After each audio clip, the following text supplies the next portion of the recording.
출근길의 뉴스파이팅 배승입니다. 3부 청년유감 이어갑니다. 김용태 국민의힘 의원 스튜디오 나와주셨습니다. 안녕하세요. 네, 안녕하세요. 경기 포천갑병 김용태입니다. 고백하실 거 없으세요? 제가요?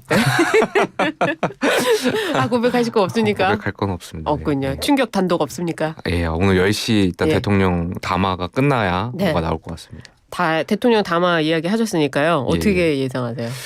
저는 대통령께서 이제 솔직하게 말씀하실 거라고 생각해요. 지금 네. 상황에서는 이제 명태균 씨 의혹이라든지 김건희 여사와 관련된 많은 국민들의 의혹과 또 대통령의 입으로 설명을 듣고 싶어 하시는 거잖아요. 그래서 그간에 있었던 상황들 네. 또 이 전반적인 상황을 대통령께서 솔직하게 말씀해 주시고 또 기자들하고 기자분들도 이제 궁금한 게 많으실 텐데 그렇죠. 거기에 대해서 진정성 있게 답변해 주시면 저는 좋겠다라는 말씀 드리고 싶습니다. 무제한 끝장 회견 이렇게 예상이 되는데요.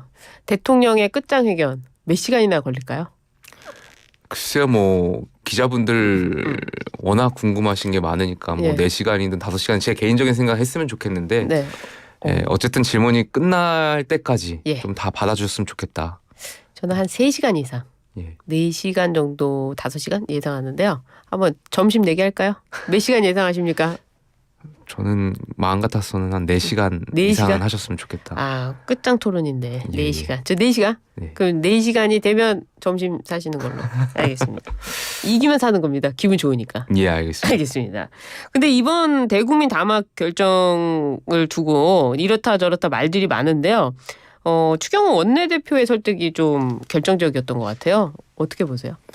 예, 아무래도 그 발표하기 전날인가 당일날 이제 추경호 대표께서 대통령실을 가셔가지고 네. 중진 의원들이라든지 당내 여러 가지 상황들에 대해서 전달하면서 네. 대통령실에서 이제 전격적으로 발표했다라는 그런 이야기가 있는 거잖아요. 다만 이것이 일각에서는 뭐 한동훈 대표 패싱이 네. 아니냐 뭐 이런 또 오해가 있을 수 있는 것 같은데 결과론적으로 보다 보니까 그런 오해가 생기는 것 같아요. 근데 예. 결국에는 이제 추경호 대표가 또 가셔가지고 말씀을 전하면서 이게 또 이루어진 거니까 또 대표 패싱까지는 아니지 않나 개인적으로 생각합니다. 아, 그래요? 그 소개팅 한번 해보셨어요?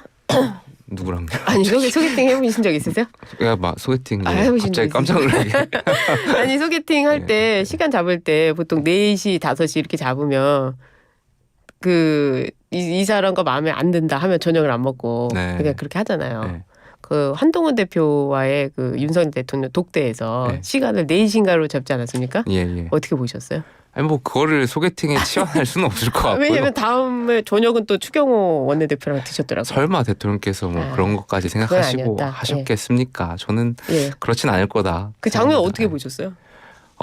저는 그래도 좀 아쉬운 것은 네. 개인적으로 그래도 대통령 저는 식사 정치가 굉장히 중요한 의미를 갖고 있다라고 생각하는 사람 중에 한 네. 명이기 때문에 이왕이면 그날도 제가 알기로 대통령께서 저녁 뭐 누구랑 드셨는지 모르겠지만 그 뒤에 또 추경호 대표 네. 초대하셨었잖아요. 그런 자리에 대표도 같이 하셨으면 좋지 않았을까? 좀 개인적인 생각이 있는데 뭐 그거는 뭐 판단을 제가 상황을 모르는 사람이다 보니까 이 자리에서 그렇게 말씀드리기가 좀 어렵네요. 어쨌거나 어제도 그렇고 이번 결정도 그렇고 패싱은 아니다 이 말씀이시네요. 한동훈 대표는요 대통령 담화를 앞두고 또 당 중진 의원들과 회동을 가졌습니다. 이 자리에서도 국민 눈높이를 강조했는데요. 이 국민 눈높이라는 건 도대체 어떤 겁니까? 아무래도 이제 조금 전에 제가 처음에 말씀드렸던 것처럼 김건희 여사와 이제 명태균 씨 의혹에 대해서 네. 대통령께서 설명하는 것을 말씀하시는 거 아닐까 생각이 들어요. 명태균 씨와 관련된 녹취록이 뭐 일각에서는 편집된 부분이 있다 뭐 이런 것도 있지만 네. 결과론적으로 국민들이 아쉬워하는 부분은 왜 대통령께서 또 대통령 당선인이 네. 명태균 씨라는 분하고 통화를 했던 걸까? 뭐 이런 아쉬움이 좀 있는 거거든요. 그래서 그러한 것에 대해서 대통령께서 솔직하게 그 예. 당시 상황과 설명을 해주시면 저는 그게 국민 눈높이에 맞지 않나 생각이 듭니다. 설명을 하면 국민 눈높이가 됩니까? 아니면은 그 답변 내용에 있어서 만족할 만한 답변이 나와야 국민 눈높이가 됩니까? 뭐 어려운 질문인 것 같은데 결과적으로는 예. 국민들이 납득할 만한 이유가 있지 않았을까에 대한 생각이 있어요. 왜 예. 하필 그 명태균 씨와 통화를 했는지에 대한 그 이유가 국민들이 지금 상황에서는 납득이 잘 안 되는 거잖아요. 네. 대통령께서 당시 상황들을 좀 설명해 주시면 어느 정도 이해가 갈 수 있는 부분도 있지 않을까 생각이 듭니다. 그래요. 이 통화 녹취록 말씀을 하셨는데 한동훈 대표는 윤 대통령의 사과와 용산 참모진의 전면 개편 그리고 김건희 여사에 대한 대외 활동 중단을 요구한 바 있습니다. 거기다 이제 특별 감찰관 임명도 요구를 했는데요. 이번에 이 대통령께서 이런 부분에 대해서 수용하겠다 이런 얘기가 나올까요? 저는 뭐 대체적으로 네.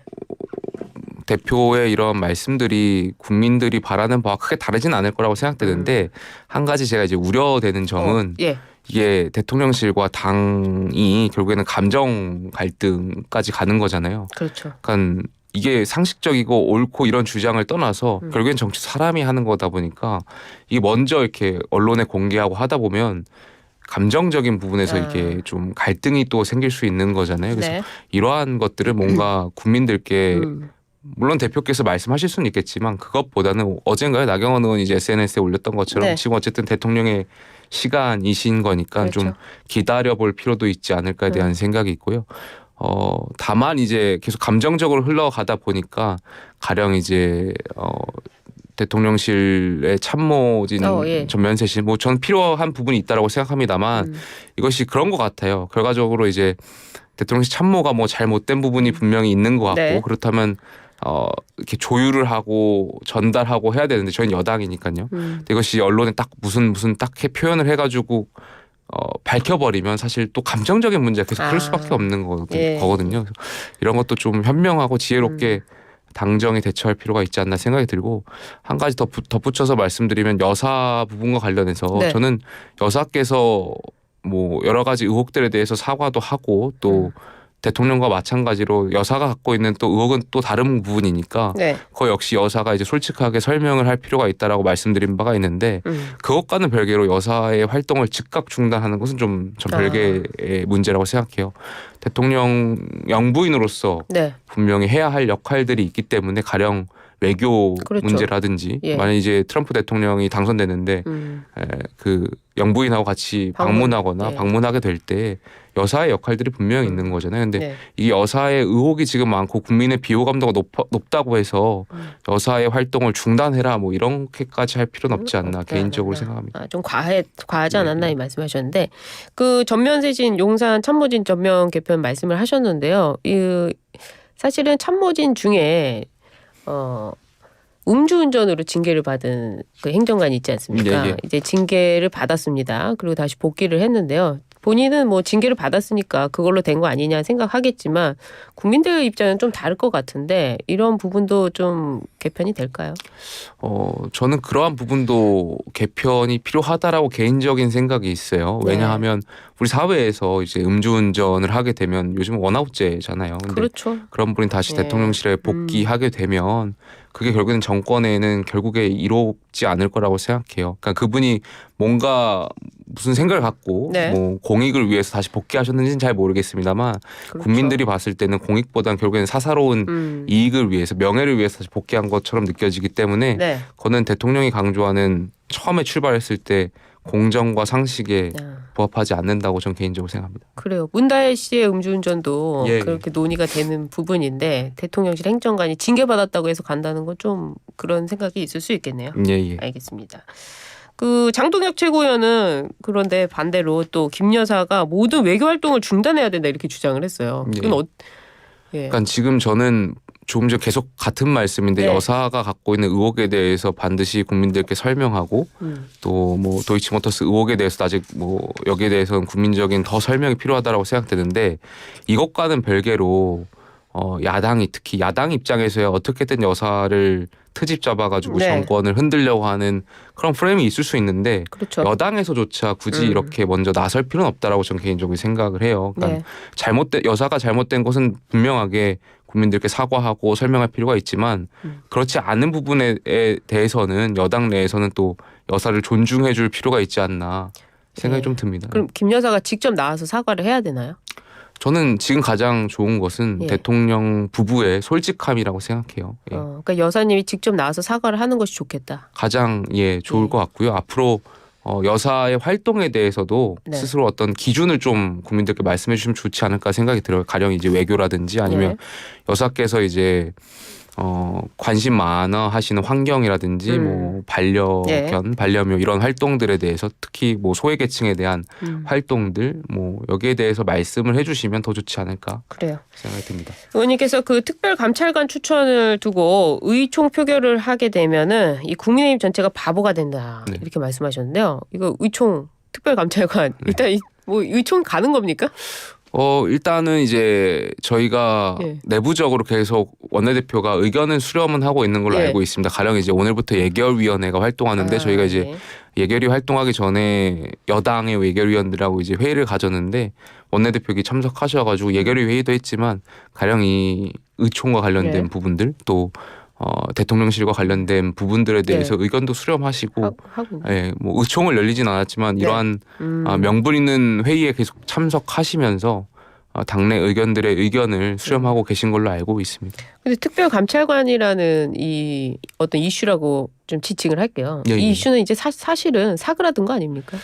그렇지만 이제 지금 뭐 특별감찰관을 임명한다고 해서 지금의 문제가 해결될 거라고 생각하지 않습니다만 앞으로의 문제에 있어서 있을 네. 수 있는 권력이 스스로를 견제하고 하는 차원에 저는 보여줄 필요는 있다라고 생각해요. 왜냐하면 조금 전에 이제 문재인 전 대통령의 따님을 네. 말씀하셨는데 사실 그 당시에 이제 특별감찰관을 임명했더라면 지금 그 문다희 씨가 갖고 있는 여러 불법 숙박 의혹 문제라든지 이런 것은 사전에 좀 예방할 수 있지 않았을까에 대한 생각이 있어요. 그러니까 네.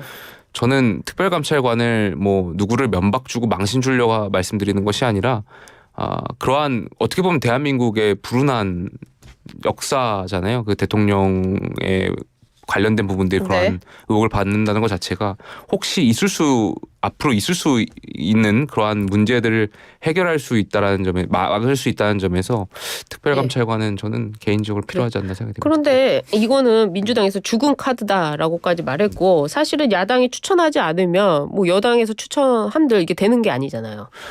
그렇지만 여당에서 이렇게 먼저 추천하면 야당이 특별감찰관을 반대할 명분이 저는 없을 거라고 생각해요. 그리고 예. 가장 최선의 방법은 사실 특별감찰관과 북한 인권이사 예. 재단의 이사를 같이 추천하는 거라고 생각하거든요. 그래서 민주당을 압박할 수도 있지 않나 일단, 개인적으로 생각합니다. 예. 이번에 야당 주도로 세 번째 김건희 여사 특검법이 법사위를 통과했습니다. 국민의힘에서 지난번보다 많은 이탈표가 있을 거라고 예상하세요? 저는 그렇지 않다라고 예상합니다. 아 그래요? 예, 예. 반대다. 이번에는 왜냐하면 0표? 뭐 지난번 수준의 이탈표는 있을 수는 있겠습니다만 4표. 예. 더 이상을 초과하진 않을 거라고 생각해요. 왜냐하면 개인적인 생각입니다만 네.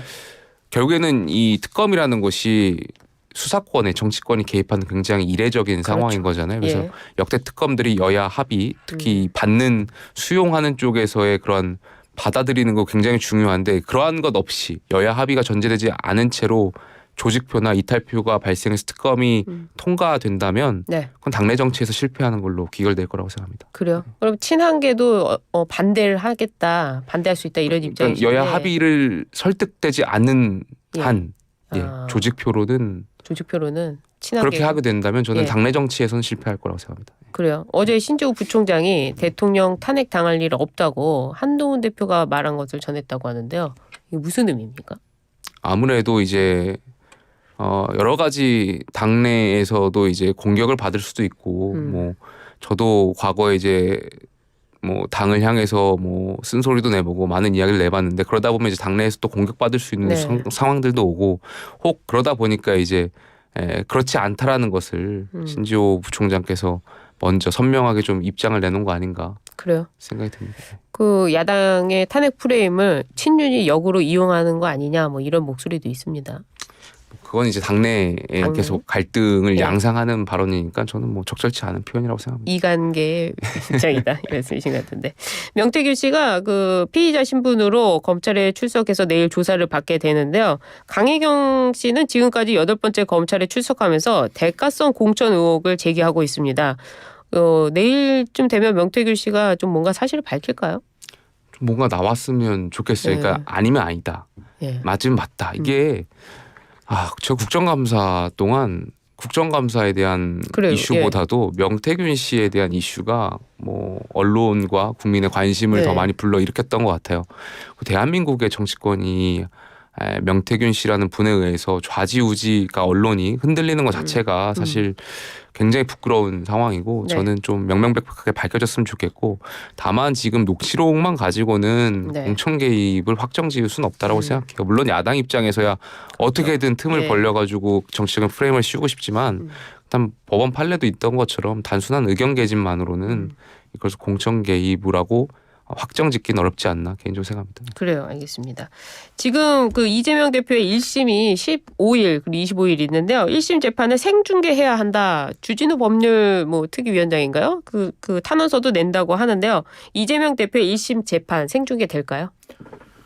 공익적으로 워낙 관심이 많은 상황이잖아요. 그래서 국민의 또 선택권하고도 누가 이런 표현했는데 네. 연결되다 보니까 저는 재판의 투명성을 위해서라도 예. 그러니까 재판에 어떤 빈틈을 줄 필요가 없다고 생각하거든요. 네. 그러니까 이것을 생중계한다면 네. 보다 더 이러한 법리적인 측면이라든지 완결성이 높여질 수 있지 않을까 그래요. 개인적으로 생각합니다. 예. 재판장에 대한 위협도 좀 부각이 될 수 있지 않습니까? 굳이 뭐 생중계를 하고 안 하고를 떠나서 뭐 극성 지지층 분들이 어떤 결과에 따라서 재판부를 공격하거나 과거의 행태들을 보면 하는데 그런 것은 정말 민주주의의 테러라고 생각하고 있고요. 그거는 그래요? 뭐 예. 완벽하게 차단해야 되겠죠. 그러면 그 1심 재판 어떻게 예상하십니까?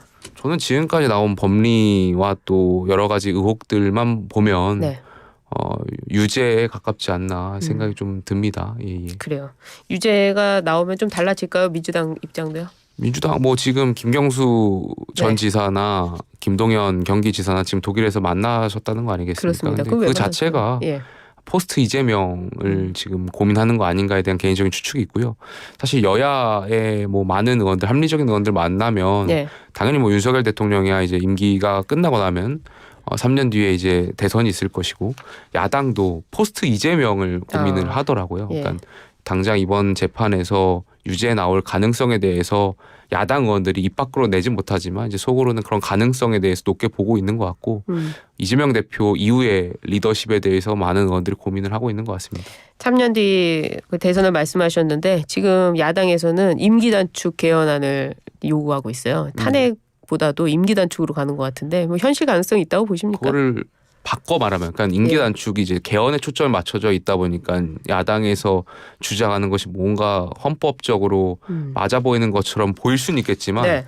물론 그건 이제 헌법적으로 4년 중임제에 대한 고민이 필요하겠지만요. 그것과 별도로 야당이 지금 그걸 왜 주장하는지에 대해서 바꿔 생각해 보면 그건 네. 이재명 대표가 지키겠다라는 거거든요. 유죄가 나와도 이재명 대표의 대법원 판결 전까지 어떻게든 조기 대선을 치러보겠다라는 야당의 얄팍한 술수가 전제되어 있기 때문에 저는 거기에 대해서 여당이 계속 국민들께 알릴 필요가 있다는 말씀을 드리고 싶습니다. 개헌을 하면 국민투표도 있고요. 예. 또 실제로 만약 개헌이 된다면 공화국이 바뀌니까 국회의원 선거도 다시 치러야 되지 않습니까? 그런 헌법학자분들의 예. 의견도 있는 걸로 알고 있습니다. 그래서 실질적으로 이 개헌 문제는 좀 국민의힘에서 어떻게 반응을 하실 건지 좀. 뭐 저는 뭐 어쨌든 지금 대통령하고 관계없이 네. 뭐 여러 정치를 하면서 고민했던 것은 4년 중임제에 대한 논의가 있었고 앞으로 대한민국을 위해서도 4년 중임제에 대한 긍정적인 검토가 필요하지 않나 개인적으로는 생각합니다. 그렇군요. 알겠습니다. 오늘 말씀 여기까지 듣도록 하겠습니다. 지금까지 김용태 국민의힘 의원과 함께했습니다. 감사합니다. 감사합니다.